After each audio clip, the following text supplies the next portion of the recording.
Good morning, comic book fans. Welcome back to Comics in 5 Minutes. I'm your ever-loving host, Shorty.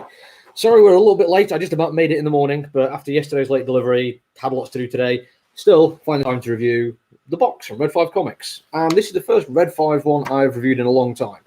Not any major reason, just it's been a while since they've released anything that people have been asking for. And unusually for this one, nobody's asked our store for it, but the concept of it was enough to get my attention, and because it's just such a ridiculous concept, and I don't mind admitting stuff like that just works for me. Effectively, you're talking about a private investigator with a magic box which summons what he needs to help him out in various situations. That is basically it. That's all it took for me to say, yeah, I'm going to read the hell out of that one. Now, there's extra plot thrown in there. There's academics searching for the symbolism of magic boxes, apparently kidnapped by either gangsters or Japanese aristocracy from the feudal era. There's, a lot of other stuff going on here. But at its heart, it is still effectively magic box do magic thing. And it's one of those things that could go wrong. It's such a ridiculous idea that you could easily see it just devolving into, well, we're just going to solve all our problems in magic boxes, no real sense of threat, and it's going to become more of a joke than anything that's actually like a serious story.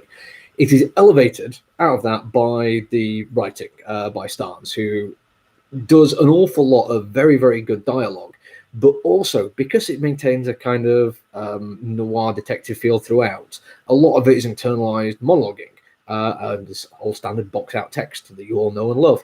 And it all comes across with that same kind of sharpness. It's witty, it's quick. He uses the dialogue to leap forward story, cutting away boring things that don't necessarily need time spent on them. At one point, our private detective is arrested, seemingly on suspicion of kidnap or murder, but with no general evidence for it. The police basically just put him in for wanton affray, I think it is. Basically just making up something that they can at least claim that their own, them being a witness to it is enough for the arrest to stand. But at least means they get to hold him for a few hours, for a couple of days at least, until they figure something else out. Terrible policing, I know. But instead of actually going through a lot of that, they just have the character say, well, I'm going to leave unless you're going to stop me. And then instantly jumps to him standing getting his mugshots taken. And him kind of being a little bit unsurprised by the inevitable nature of this happening to him. The dialogue for that little bit is just brilliant because it cuts out a lot of chaff. And the more I was reading, the more realizing just how good the dialogue was. It definitely reminds me of Joe Hill at his best. I remember reading Dying is Easy and was frankly amazed by this guy who's kind of made his living doing pretty good horror, doing something crime noir with a humorous edge to it that absolutely blew my mind. Starnes definitely has that ability and uses it very, very effectively. Possibly the only thing I'm kind of lacking in it is a little bit of characterization.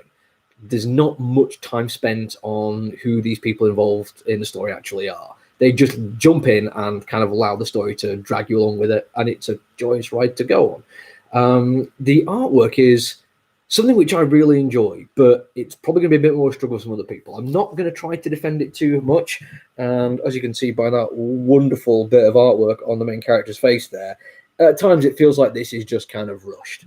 Not necessarily a bad thing. I like the low-grade, scratchy art quality of this thing. I like a lot of comic books that do it.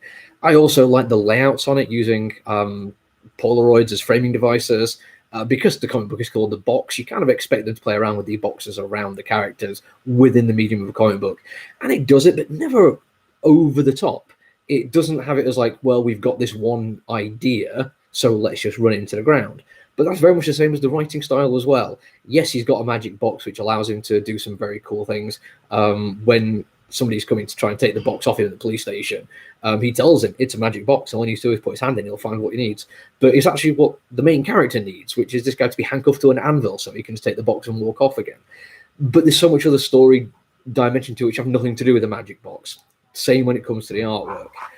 And although the scratch stuff does occasionally lead to some bad art, there are also some wonderful moments where it uses the minimalist nature of it to do really, really good things. We have a shot of just a library later on where it's just a set of books on shelves, and that's all it needs to be. But it looks absolutely brilliant and works very, very effectively. overall, first time I've read a Red 5 comic book in a long time that I really loved, and I'm glad I took the time on this one. I would highly recommend it. I think it's only 4-issue miniseries. Potentially could be better read as a full story in one go, but I'm certainly going to check out the second issue and see how it goes from there. And that's it for me today. I'll be back tomorrow. Bye.